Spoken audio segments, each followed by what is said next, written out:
Professor Kundu, did you keep up with that? Madan Mohan Kundu Prabhu?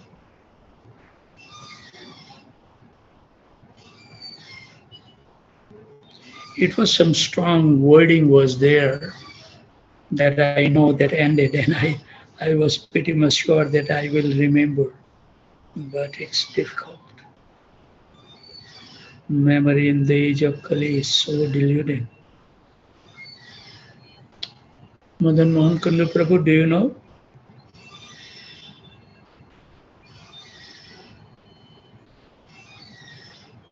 The chapter is so long.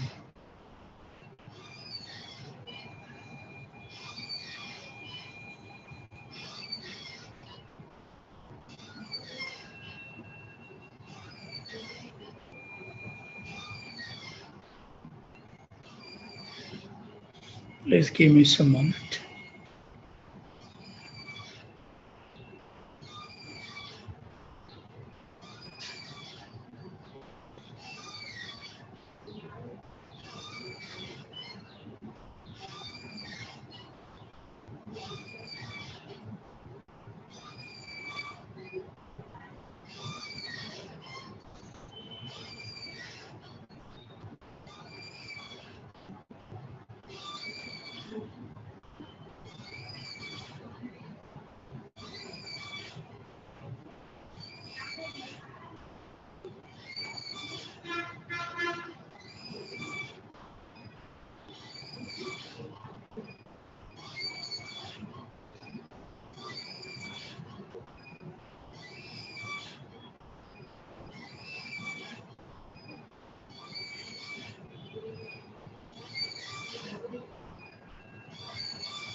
Prabhuji, I'm trying to check your on a thought you were reading the last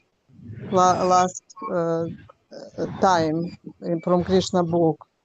I cannot exactly pinpoint where you finished, but if you want to look at your reading or recorded on a thought of September at the end, you were saying the exact words, and then you start reading in Sanskrit those words. So if you would look at your record from the thought, then you will see where you finished. Yeah, I should have done little homework. I should have heard my recording before we started.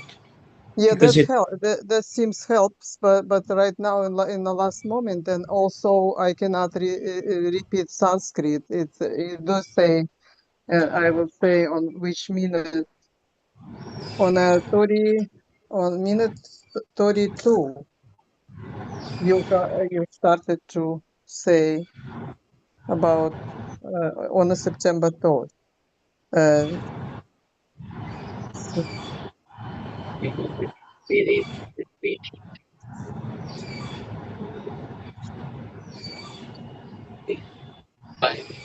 okay, this paragraph that we have not read, so I know that I have come to that place.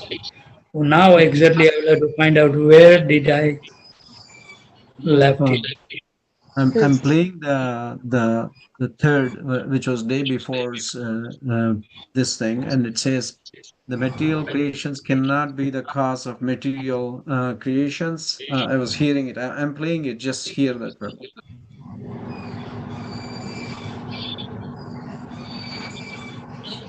The material elements are accepted as immediate cause. The ultimate cause is the Supreme Personality Godhead Himself.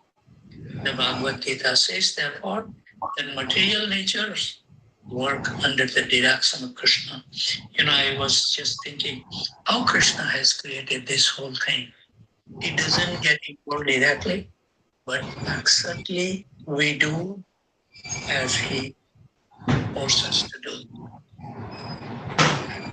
The modes of natures, how nicely He has created. Only God can create these things, that He remain aloof. He can play only the flute and give the pleasure to His dear devotees in Braj. Still, nobody can overrule His rule, His said. This is so magnificent. Who can do this? Who can create such a thing that He is remain aloof very nicely? So I think we will stop here. I'd like to. That is the place where you stop. Hmm. Material things cannot create material.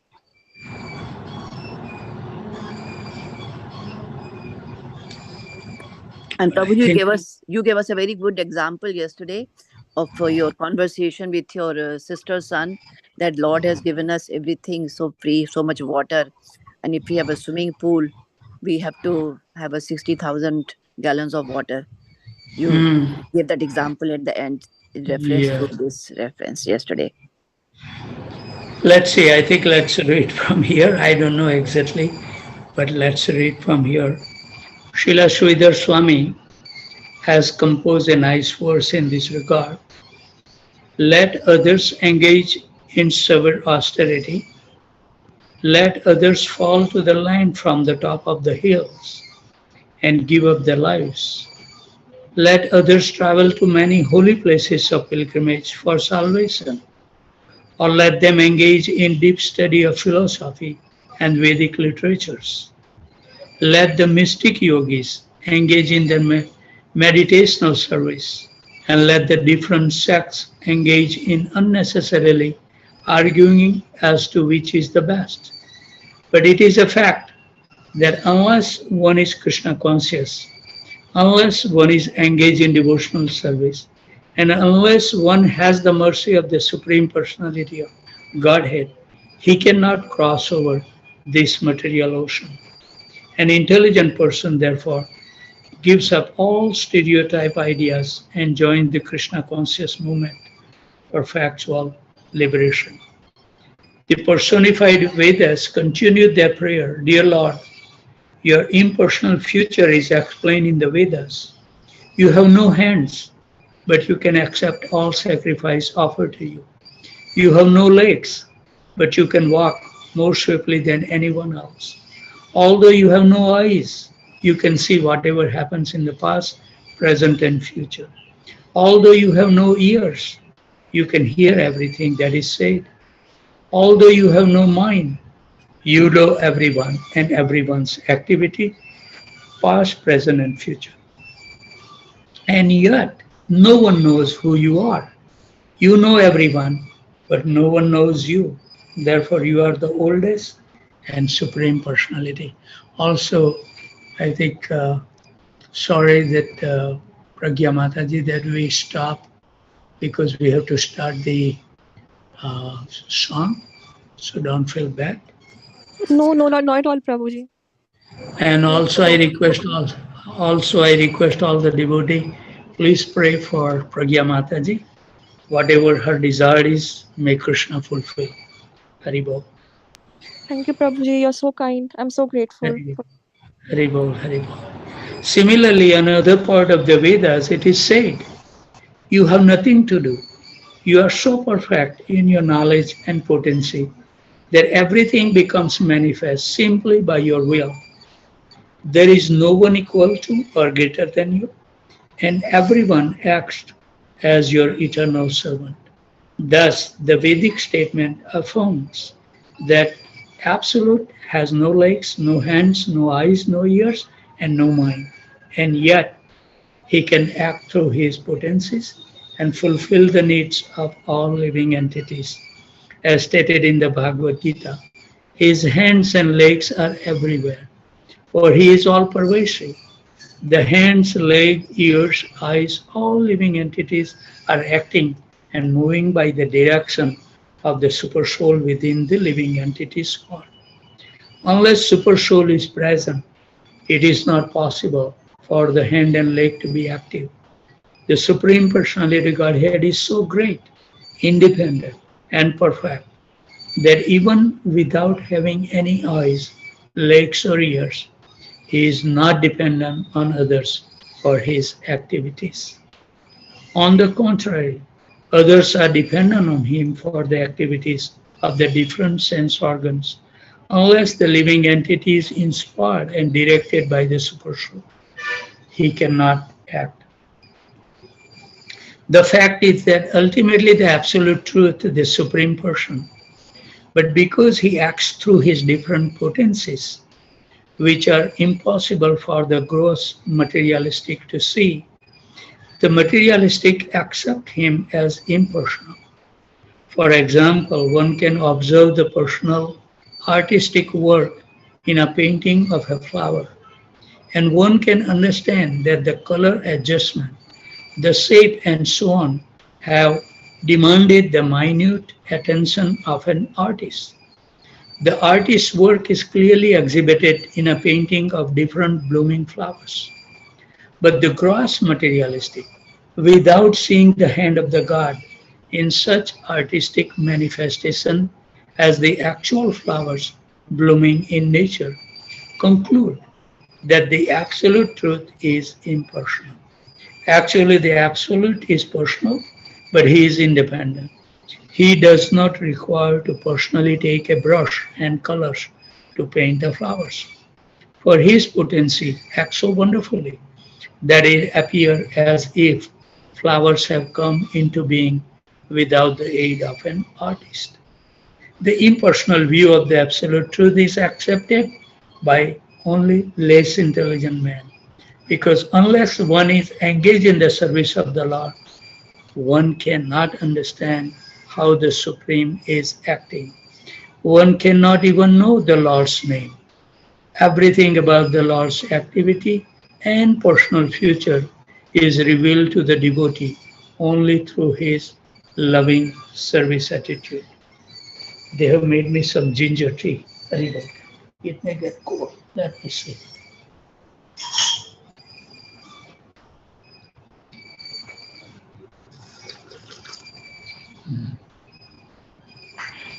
Still it's little warm. In the Bhagavad Gita, it is clearly said, Bhoktaram Yagna Tapasham Sarvalokam Haiswaram. The Lord is the enjoyer of all sacrifices and of the result of the austerities. Then the Lord says, Sarvalokam Haiswaram. I am the proprietor of all planets. So that is the position of Supreme Personality of Godhead.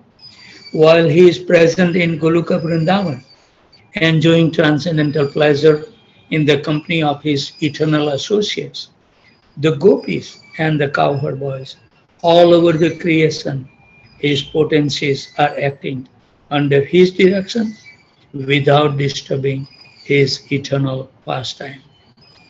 Only through devotional service can one understand how the Supreme Personality of Godhead, by his inconceivable potency, simultaneously act impersonally and as a person. He acts just like the Supreme Emperor, and many thousands of kings and chiefs work under him. The Supreme Personality of Godhead is the supreme independent controlling person, and all the demigods, including Lord Brahma, Lord Shiva, Indra, and the king of the moon planet and the king of the sun planet, work under his directions. The Veda confirm that it is out of fear of the Supreme Personality of Godhead that the sun is shining, the wind is blowing, and fire is distributing heat. The material nature produces all kind of movable and immovable objects within the material world, but none of them can independently act or create without the direction of the Supreme Lord. All of them act as his tributaries, just like subordinate kings who offer their annual taxes to the emperor. The Vedic injunction state that every living entity lives by eating the remnants of food offered to the personality of Godhead. In great sacrifices, the injunction is that Narayan should be present as the supreme predominating deity of the sacrifice, and that after the sacrifice is performed, the remnants of food should be distributed among the demigods. This is called Yagna Bhag. Every demigod has an allotment of Yagna Bhag, which he accepts as prasadam. The conclusion is that the demigods are not independently powerful. They are posted as different executives under the order of the Supreme Personality of Godhead, and they eat prasadam or the remnant of the sacrifices. They execute the order of the Supreme Lord exactly according to his plan. The Supreme Personality of Godhead is in the background, and because his orders are carried out by others, it appears that he is impersonal.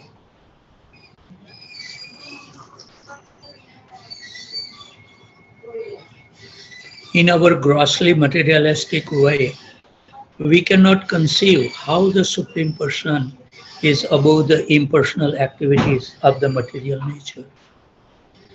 Therefore, the Lord explains in the Bhagavad Gita that there is nothing superior to him and that the impersonal Brahman is subordinately situated as a manifestation of his personal race.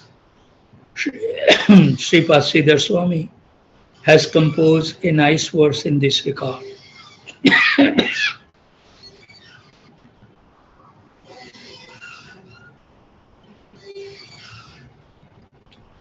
Sridhar Swami has written, "Let me offer my respectful obeisances unto the Supreme Personality of Godhead, who has no material senses, but through whose direction and will all the material senses are working. He is the supreme potency of all material senses or sense organs. He is omnipotent, and he is the supreme performer of everything. Therefore, he is worshipable by everyone. Unto that supreme person do I offer my respectful obeisances."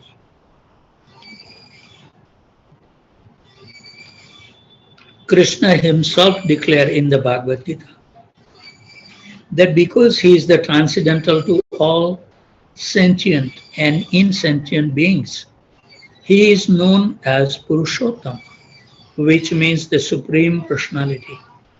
Purush means person and Uttama means supreme or transcendental.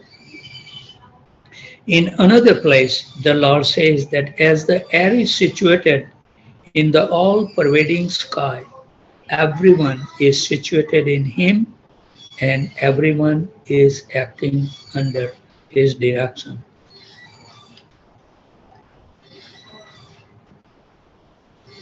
What a wonderful message the personified Vedas is giving. I'm going to increase a little bit volume of the flute music.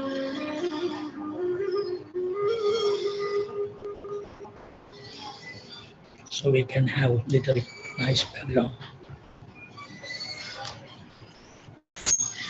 The Vedas personified continued. Haribol, this chapter is so long. Haribol. A little bit, let me drink.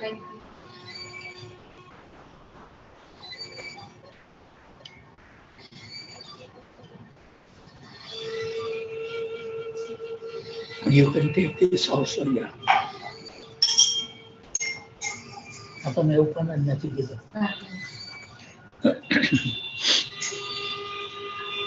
The Vedas personified continued, Dear Lord, they prayed, you are equal to all, with no partiality toward a particular type of living entity. It is due to their own material desires that all living entities enjoy or suffer in different conditions of life. As your part and parcels, they are just like the spark of a fire. Just as spark dance in blazing fire, all living entities are dancing on your support. You are providing them with everything they desire. Hari Bol. And yet, you are not responsible for the position of enjoyment or suffering. There are different types of entities: demigods, human being, animal, trees, birds, beasts, germs, worms, insect, and aquatics. And all enjoy or suffer in life while resting on you. The living entities are of two kinds. One class is called Nitya Mukta, ever liberated, and the other is called Nitya Baddha, ever conditions. The Nitya Mukta living entity are in the spiritual kingdom, and Nitya Baddhas are in the material world. In the spiritual world, both the living entity and the Lord are manifest in their original status, like live spark in a blazing fire.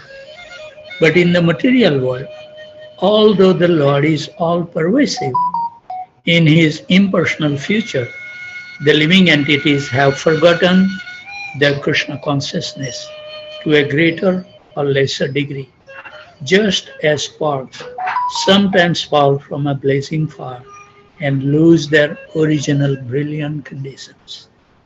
The spark fall into the different condition and retain more or less of their original brilliance. Some spark fall onto dry grass and thus ignite another big fire. There is a reference to the pure devotees who take compassion on the poor and innocent living entities. The pure devotee ignite Krishna consciousness in the heart of the conditioned soul, and thus the blazing fire of the spiritual world becomes manifest even within this material world. Some sparks fall onto water. They immediately lose their original brilliance and become extinct. They are comparable to the living entity who take their birth in the midst of gross materialistic, in which case their original Krishna consciousness become extinct. Some sparks fall to the ground and remain midway between the blazing and extinct conditions. Thus, some living entities are without Krishna consciousness, some are between having and not having Krishna consciousness, and some are actually situated in Krishna consciousness. The demigod in the higher planet, Lord Brahma, Indra, Chandra, and Sun God, and various other demigods are all Krishna conscious. Human society is between the demigod and the animal, and thus some humans are more or less Krishna conscious, and some are completely forgetful of Krishna consciousness. The third great living entity, namely the animal, beast, plant, trees, and aquatics, have completely forgotten Krishna consciousness. This example, stated in the Vedas regarding the spark of a blazing fire, is very appropriate for understanding the conditions of different type of living entities. But above all, other living entities is the Supreme Personality of Godhead Krishna, or Purushottam, who is always liberated from all material conditions. The question may be raised as to why the living entity have fallen by chance into different conditions of life. To answer these questions, we first have to understand that there cannot be any influence of chance for the living entities. Chance is for non-living entities. According to the Vedic literature, living entities have knowledge and thus they are called Chetana, which means in knowledge. Their situation in different condition of life, therefore, is not accidental. It is by their choice. Because they have knowledge. In the Bhagavad Gita, the Lord says, give up everything and just surrender unto me. This process of realizing the Supreme Personality Godhead is open for everyone. But still, it is the choice of the particular living entity whether to accept or reject this proposal. In the last portion of the Bhagavad Gita, Lord Krishna very plainly says to Arjuna, my dear Arjuna, now I have spoken everything to you. Now you may choose to accept it or not. Similarly, the living entities who have come down to this material world have made their own choice to enjoy this material world. It is not that Krishna sent them into this material world. Haribol. The material world was created for the enjoyment of living entities who wanted to give up the eternal service of the Lord to become the supreme enjoyer themselves. According to Vaishnava philosophy, when a living entity desires to gratify his senses and forgets the service of the Lord, he is given a place in the material world to act freely according to his desire, and therefore he creates a condition of life in which he either enjoy or suffer. We should definitely know that both the Lord and the living entities are eternally cognizant. There is no birth and death for either the Lord or the living entity. When creation takes place, this does not mean that the living entities are created. The Lord creates the material world to give the conditioned souls a chance to elevate themselves to the higher platform of Krishna consciousness. And if a conditioned soul does not take advantage of this opportunity after the dissolutions of this material world, he entered into the body of Narayan and remains there in a deep sleep until the time of another creation. In this connection, the example of the rainy season is very appropriate. Seasonal rainfall may be taken as the agent for creation because after the rainfall, the wet fields are favorable for growing different types of vegetation. Similarly, as soon as there is a creation by the Lords, glancing over the material nature, immediately the living entity springs up in the different living conditions. Just as different types of vegetation grow after a rainfall. The rainfall is one, but the creation of different plant is varied. The rain falls equally on the whole field, but the different plants sprout up in different shapes and forms according to the seeds planted. Similarly, the seed of our desire are varied. Every living entity has a different type of desire, and that desire is the seed which causes his growth in a certain type of body. Haribol. This is explained by Rupa Goswami by the word Papa Bij. Pap means sinful. All our material desire are to be taken as Papa Bij, or the seed of sinful desire. The Bhagavad Gita explained that our sinful desire is that we do not surrender unto the Supreme Lord. The Lord therefore says in the Bhagavad Gita that I shall give you protection from the reactions of sinful desire. These sinful desires are manifested in different types of bodies. Therefore, no one can accuse the Supreme Lord of partiality in giving one type of body to a certain type of living entity and another type of body to another living entity. All the bodies of 8.4 million species are created according to the mental condition of the individual living entity. The Supreme Personality Godhead, Purushottam, only gives them a chance to act according to their desires. Therefore, the living entities act by taking advantage of the facility given by the Lord. So I think we should stop here. I think we will remember that 8.4 million pieces of light. It would be easy to find out that paragraph. So with those thoughts, always remain happy, jubilant, and totally fearless. And whoever you come across, give them a kind word that their life can also become blissful, happy, no anxieties, under the shelter of the holy name of Krishna. So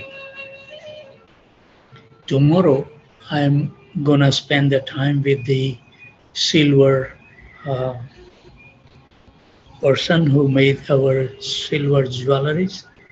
So tomorrow I feel that it would be impossible to join